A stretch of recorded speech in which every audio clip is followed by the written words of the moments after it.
Today we are going to discuss about the morning and evening star.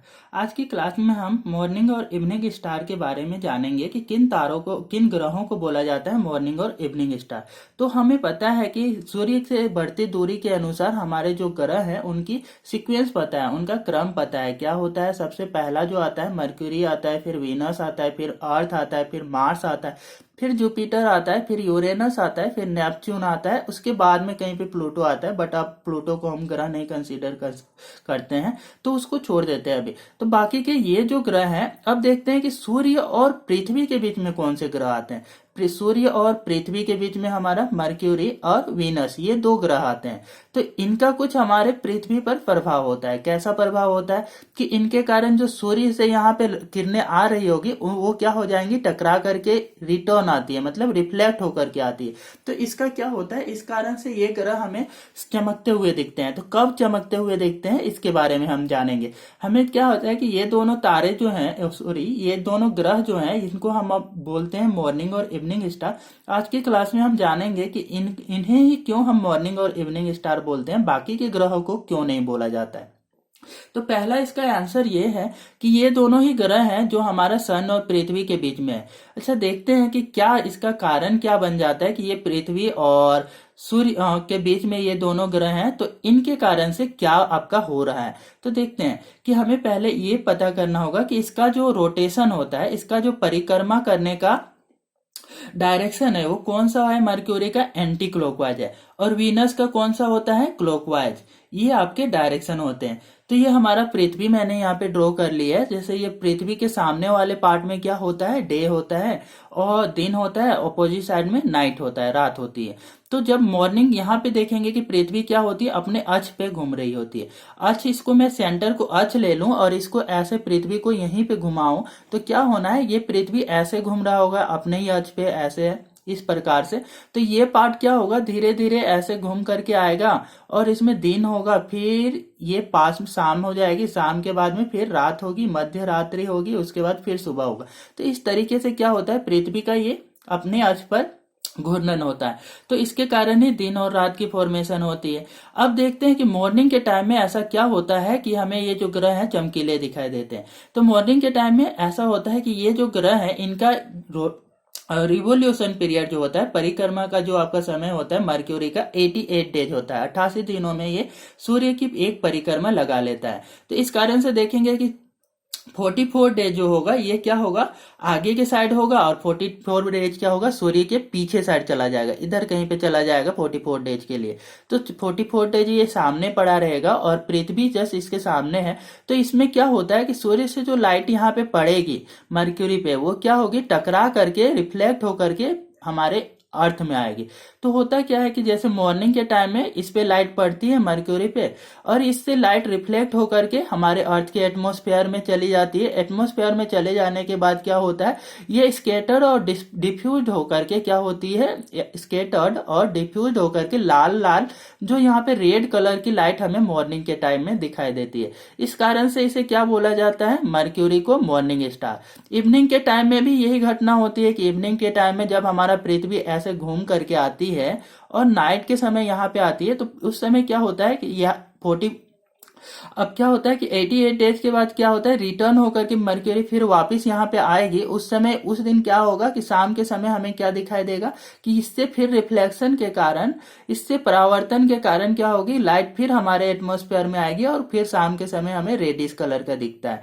इस कारण से mercury को क्या बोला जाता है, आपका मॉर्निंग और इवनिंग स्टार। ये तो हो गया मॉर्निंग और इवनिंग स्टार मर्क्यूरी को बोलने का। तो इसको फर्स्ट टाइम जो है ग्रीक फिलोसफर लोगों ने इसको ऑब्जर्व किया हुआ था। ग्रीक के जो एस्ट्रोनॉमी के बारे में पढ़ने वाले साइंटिस्ट थे, उन्होंने इसको ऑब्जर्व किया था। ग्रीक के लोगों ने इसको जाना था, इस कारण से उन्होंने नाम दिया था इसको मॉर्निंग के टाइम के मर्क्यूरी को जब देखा था तो अपोलो। तो इस कारण से इसका नाम पड़ गया मॉर्निंग स्टार को, मर्क्यूरी को अपोलो। और ये आपका इवनिंग के स्टार को इवनिंग के टाइम जब दिखा तो इसको क्या नाम दे दिया गया, मर्क्यूरी। तो मर्क्यूरी को मर्क्यूरी ही रखा गया। और देखते हैं कि इस सेम कंडीशन आपका वीनस के साथ भी होगा, लेकिन ये क्या कर रहा है, ये आपका क्लॉकवाइज डायरेक्शन में परिक्रमा करता है। क्लॉकवाइज जस्ट मरक्यूरी के उल्टा, और हमारा पृथ्वी भी एंटी क्लॉकवाइज करता है। ये हमारा सिर्फ वीनस और यूरेनस दो ऐसे ग्रह हैं जो आपका क्या करते हैं, क्लॉकवाइज डायरेक्शन में करते हैं। तो वीनस का भी देखते हैं, मॉर्निंग के टाइम में यहाँ पे लाइट आती है, ये भी रिफ्लेक्ट करके क्या होगी, हमारे पृथ्वी के एटमॉस्फेयर में आती है, और ये इस समय हमें क्या दिखेगी, एटमॉस्फेयर में डिफ्यूजन के प्रोसेस के कारण और स्कैटरिंग के कारण रेडिश कलर का दिखता है, लाल दिखेगा। तो ये भी आपका क्या होता है, मॉर्निंग स्टार, इसको भी कंसीडर करते हैं। और इसको भी ग्रीक के लोगों ने पहले ऑब्जर्व किया था और उन्होंने इसको नाम दिया था वीनस को फॉस्फोरस। और ये भी आपका देखते हैं इवनिंग के टाइम में सेम फेनोमेना होती है कि जब ये घूम करके ऐसे आएगी तो शाम के टाइम में भी हमारा, जब शाम होती है दिन के टाइम में नहीं दिखेगी। दिन के टाइम में क्यों नहीं दिखेगी, क्योंकि दिन के टाइम में सूर्य से आने वाले जो गर्मी लाइट होती है वो बहुत तेज की आती है, तेज की आएगी तो इससे क्या हो जाती है, पास होकर के ये जो यहाँ पे स्टार है इसके साइड से पास होकर के हमें अपियर ही नहीं होता, हमें पता ही नहीं लगता कि कोई यहाँ पे आपका ग्रह भी है। ये सिर्फ दिखता है कि एक सन में धब्बा टाइप का दिखेगा, सन स्पॉट टाइप का दिखेगा। तो सन स्पॉट अलग चीज होती है, लेकिन ये ऐसा ही कुछ धब्बा टाइप का यहाँ पे सन में दिखेगा। मरक्यूरी भी यहाँ पे जब दिन के टाइम होगा तो ये भी धब्बा टाइप का सन में दिखेगा। लेकिन ये क्या है कि एक्चुअल में दिन के टाइम में इसका ज्यादा हमें कोई ऑब्स्ट्रक्शन नहीं पता चलता है, केवल सुबह और शाम के टाइम में दिखता है कि ये जब है यहाँ से कि सन की लाइट आएगी, रिफ्लेक्ट होगी, और जब हमारे अर्थ के एटमॉस्फेयर में आता है फिर रिफ्लेक्शन और स्कैटरिंग और डिफ्यूजन के कारण ये रेडिश कलर का यहाँ पे इवनिंग के टाइम में हमें दिखाई देता है। तो इस कारण से वीनस को क्या बोला जाता है, इसको भी हमारा मॉर्निंग और इवनिंग स्टार बोला जाता है। ग्रीक के लोगों ने इवनिंग के टाइम में जब वीनस को ऑब्जर्व किया तो इसको नाम दिया था आपका हेस्पेरस। मॉर्निंग के टाइम में फॉस्फोरस और इवनिंग के टाइम में हेस्पेरस। तो ये आपका इसके नाम पड़ गए दोनों के, मर्क्यूरी और वीनस के मॉर्निंग और इवनिंग स्टार के साथ में ये इसके साथ के और भी नाम पड़ गए। अब देखते हैं ये स्कैटरिंग क्यों हो रहा होता है। तो ये स्कैटरिंग और डिफ्यूजन डस्ट पार्टिकल के कारण होता है, जिसके कारण से हमारे जो ये एटमॉस्फेयर में जो डस्ट पार्टिकल हैं वो क्या करते हैं, स्कैटर कर देते हैं, फैला देते हैं या डिफ्यूज कर देते हैं, मतलब मोड़ देते हैं लाइट को। तो इस कारण से ये रेडिश कलर का दिखता है हमारा। जब हम यहाँ पे शाम या सुबह के टाइम में होते हैं तो लाल कलर का दिखाई देगा। तो ये थी यहाँ पे फेनोमेना। अब देखते हैं कि इसको क्या है कि कुछ एस्ट्रोनॉमिकल पॉइंट ऑफ व्यू से देखते हैं कि एस्ट्रोनॉमिकल मतलब हमारे जो एस्ट्रोनॉमिकल लोग होते हैं, जैसे प्रीस्ट होता है, वो क्या रिकॉग्नाइज करते हैं कि ऑस्पिशियस डे कौन सा है, शुभ दिन कौन से होते हैं। तो जब भी मॉर्निंग और इवनिंग स्टार के यहाँ पे होंगे ना, मतलब आगे के साइड होगी सन और पृथ्वी के जस्ट आगे साइड इधर, तो उस समय क्या बोलते हैं कि जो हमारे प्रीस्ट होते हैं वो बोलते हैं क्या कि अभी ऑस्पिशियस डे है। तो इस समय बहुत सारे सेरेमनी जो ऑर्गेनाइज की जाती है, लाइक द मैरिज सेरेमनी, ये सारी चीजें क्या की जाती है इस समय ऑस्पिशियस डे होते हैं। इस कारण से हमारे लिए ये इंपॉर्टेंट हो जाता है इसके बारे में जानना कि ये जो है इनका क्या इफेक्ट है। और जब भी ये क्या होते हैं सन के ऑपोजिट साइड में चले जाएंगे ये दोनों के दोनों प्लेनेट, तो उस सिचुएशन में जो प्रीस्ट होते हैं वो आपका कोई भी ऑस्पिशियस डे डिक्लेयर नहीं करते हैं, और उस समय कोई भी सेरेमनी, मैरिज सेरेमनी, ये सब आपका नहीं सेलिब्रेट की जाती है हमारी पृथ्वी पे। तो ये है आपका क्या है, यहाँ पे हमने देख लिया कि अब इसको देखते हैं कि वर्ड के सेंटेंस में हम कैसे लिखेंगे। तो यहाँ पे मैंने इसको लिख रखा है कि Mercury and Venus are colourless, ये दोनों के दोनों क्या है, कलरलेस है, and are called Mercury morning and evening star. इन दोनों को हम बोलते हैं मॉर्निंग और evening star. In day this planet can be seen due to high insolar radiation. देखते हैं कि दिन के टाइम में क्या होते हैं, इनको हम क्या नहीं देख पाते हैं, कैन नॉट बी सीन, है ना, नहीं देख पाते हैं ड्यू टू इंसोलर रेडिएशन। आने वाली सन की लाइट तेज होती है, इस कारण से हम दिन के टाइम नहीं देख पाते हैं। Of the sun in night opposite part of the earth itself act as a obstruction. और नाइट के समय में क्या होगा, नाइट इधर हो जाएगा इस समय, तो ये यहाँ पे आपका हमारी ये सिचुएशन होगी लोकेशन की हम इस साइड है, तो ये क्या होगा, ऑपोजिट साइड हमारा खुद ही ऑब्स्ट्रक्शन जैसा बिहेव करेगा। तो नाइट के समय भी ये दोनों ग्रह हमें नहीं दिखाई देंगे, सिर्फ मॉर्निंग और इवनिंग में ही दिखाई देंगे। तो ये हो गई इसकी स्टोरी। इसके बाद भी देखते हैं during the morning and evening time reflected raise mercury and Venus fall on the earth atmosphere. ये क्या होती है कि हमारा अर्थ के एटमॉस्फेयर में मरकरी और वीनस की लाइट पड़ती है due to scattering from the dust particle. और ये लाइट कैसी आती है, स्कैटर्ड होकर के आती है, आपका फैल करके आती है या डिफ्यूज किसी पार्टिकल डस्ट पार्टिकल से टकरा करके आता है। Diffuse light reaches to the earth surface. ये डिफ्यूज लाइट हमारे अर्थ सरफेस तक पहुंचती है, दस कॉल्ड मॉर्निंग स्टार। इस कारण से हम मॉर्निंग के टाइम में इसको मॉर्निंग स्टार और शाम के टाइम में इसको आपका इवनिंग स्टार बोलते हैं। तो यहाँ पे हम यहाँ नोट कर रखे हैं कि मॉर्निंग स्टार, जैसे कि आपका मॉर्निंग स्टार अपीयर्स इन ईस्ट होरिजन। कहाँ पे दिखेगी? मॉर्निंग स्टार हमारा पूर्व के साइड दिखता है, क्योंकि सुबह सुबह आपका किधर से ये होंगे, दोनों के दोनों सन की डायरेक्शन में होंगे। और मॉर्निंग में हमें सन कैसा रहता है, पूरब के साइड रहता है, तो ये भी पूरब के साइड ही दिखेंगे। और शाम के टाइम किधर देखेंगे? वेस्ट होरिजन में, मतलब पश्चिम के साइड में दिखेंगे ये। तो ये आपका जिधर आपका सन होता है उसी डायरेक्शन में ये दोनों ग्रह दिखेंगे। तो ये शाम के टाइम में वेस्ट में हॉरिजॉन में दिखाई देते हैं। तो ये आपका यहाँ से। और मॉर्निंग के टाइम में हम इसको बोलते हैं, किसको? मर्क्यूरी को बोलते हैं अपोलो और वीनस को बोलते हैं phosphorus.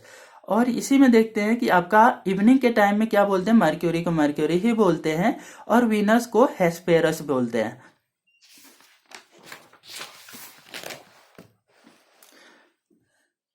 Mercury and Venus do not cause solar eclipse. दोनों क्या करते हैं? सोलर इक्लिप्स नहीं काउज करते हैं। जैसे कि हम यहाँ पे एक बार देख लेते हैं कि यहाँ पे क्या है कि आपका मून भी होता है।